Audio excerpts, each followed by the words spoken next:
Alright, after numerous YouTube searches to determine how to take off the center console of a 2015 Kawasaki Teryx 4800, they've gone through different variations through the years, so there's some changes. Some you have to, I guess, take out like the center portion of the dash. On newer ones, it looks like on this particular model, it's pretty much about the little push pins, which most videos show you just get a screwdriver and put them underneath there, kind of wiggle them back and forth, pry up on the center portion of it till it hits the stops, then pry up under the little flange part, pull the whole thing out. If the center pin comes out without the base, no big deal, then just pull out the base and then put them back together after.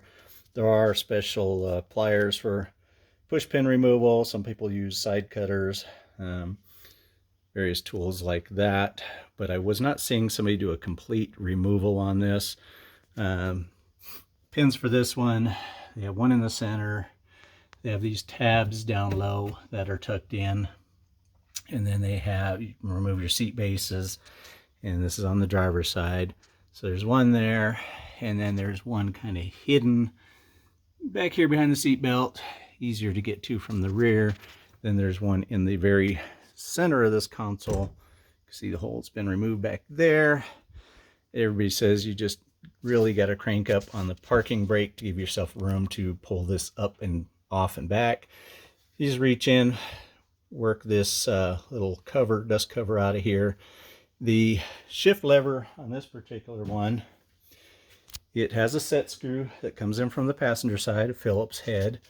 The shift knob is rubber, so once you pull that screw out, the rubber has a really good grip on this, and you can see it's not fully round, so you can't spin it around. You have to barely get a little twist and wiggle and work and work and work, because it's on there pretty good, and get that off of there. Now, the screw for this one was either corroded in or it had some Loctite. Impact screwdriver would probably be best. I used a screwdriver that has a hex portion on it for a little 8mm wrench, so I was able to pull really hard into it and turn at the same time and back that screw out. Next case would have been just using the impact driver. And it seemed like this console wasn't trying to pop loose at all earlier until I reached under here, and for some reason it seemed to just magically pop loose with pressure right in this area. That's when the tab in the front was able to get some lighting there, pull and pop loose out of that groove there. And then at this point it's just going to be a matter of wrestling it up past everything else. The little shift gate stays down in there. This just, fit down into the groove around it. There's nothing to take apart there. And now it's a matter of just lifting it off of here. I was not finding that video, so I decided just to throw one together real quick, at least for this particular year. Like I said, there's been changes, so it won't work for every one of them, but hopefully this helps somebody. Have a good day. It's a 2015 Teryx 4800 center console removal. Just another little edit adding on at the tail end of my main video. As I'm removing this, I can tell that it has to go up and back, obviously. And to do that, this little flange part here that sticks out hits the seatbelt. Now you can take the seatbelt bolt off, unplug, take that bolt out. I've seen other people say that or read that.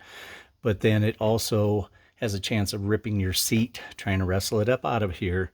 So my plan of attack here at this point is going to take the 4 bolts out of the seat base, which takes the seat belt with it. Just have to unplug, and then once I get this out of the way, I should have enough room to go up, back, and to the driver's side slightly, so that that same little flare part doesn't hit coming out of the passenger side over here.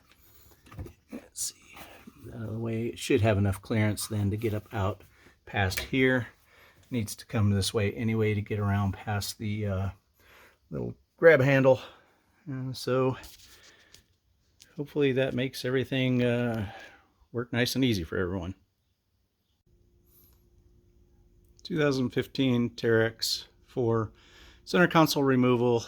This is basically my third addition on this video here. I found that I really needed to pull both seats out. This is the way the bottom of that plastic flared out down here, had those squared off corners, and it was just too hard to get this thing up past the seats. When I did lift it up out of here, I rotated it towards the driver's side, rear up and towards the driver's side to get it out of there. People have said you really have to pull up on the parking brake. There's no exaggerating that. You really do. I literally got in the back seat, reached over, grabbed it with two hands, and just really cranked that thing up to clear. Some people said that the shifter had to be in the rearmost position. It was catching there, so I moved it back to neutral, and I was able to clear there. And then it came out relatively easy at that point. It's just a matter of figuring it out, getting a pattern, and then from here on out, anytime I need to remove it, it should be pretty quick and simple. I know I have to pull out the 4 seat bolts, just get rid of those real quick. Of course, the seat bases just come out with the little retention tab in the front. You got to just pull on the little lever and pull them out, and then all the little push pins around here. But overall, not too bad. I'm doing this to run some rock lights on here, and there was no real good place to run the wiring through the floorboard anywhere out of harm's way. Looks like it pretty much has to go through the center. So that's the purpose, my purpose in removing it. Other people have done it for other reasons. Obviously, you got to tear it apart and more parts when you're doing a belt change, getting to spark plugs, doing other things on this machine.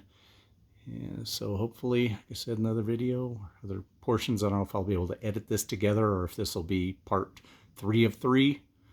But hopefully this helps somebody.